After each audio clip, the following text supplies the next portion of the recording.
is in that of why the asteroid belt exists. It's completely anomalous and overwhelmingly suggesting that a dramatic solar event in the very distant past is responsible for its formation, and the ancient Earth inhabitants do tell us that a planet once existed here. Imagine being an Earth citizen thousands of years ago when a mega event took place in the close proximity of space that we call home. You would try to document these happenings, and it seems that is what the ancient Sumerians tried to do. The Sumerians do tell us that the home of the gods collided with the planet, which used to exist in what the asteroid belt is today. They knew of the existence of this gigantic debris field thousands of years ago, when recent observations were only confirmed in 1801, when an Italian astronomer discovered the dwarf Ceres. Back in 1801, it was expected that a planet would exist between Mars and Jupiter, so the asteroid belt was a huge surprise. The combined mass of the asteroid belt is thought to be the size of Earth's moon, so not a huge planetary mass, but other objects like our moon could potentially have helped form this lost planet.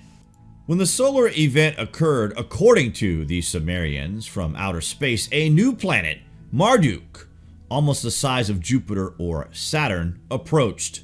Attracted to this solar system by the gravitational pull of Neptune and Uranus, moving in a clockwise direction past Neptune and Uranus, the path of Marduk took him towards the giants, Saturn and Jupiter.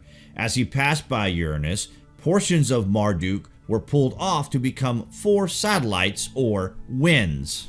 Marduk neared Saturn and Jupiter, and their massive gravitational pulls bent his orbit drastically inward, forcing his path to be aimed directly at Tiamat.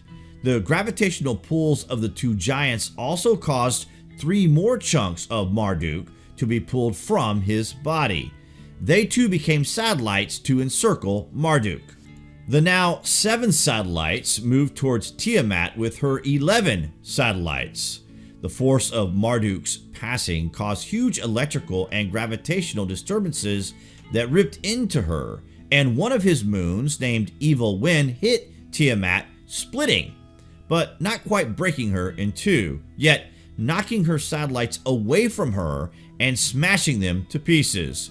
The paths they were thrown into were clockwise, like Marduk's, and their paths would become large, elliptical orbits around the sun. They had been changed into the comets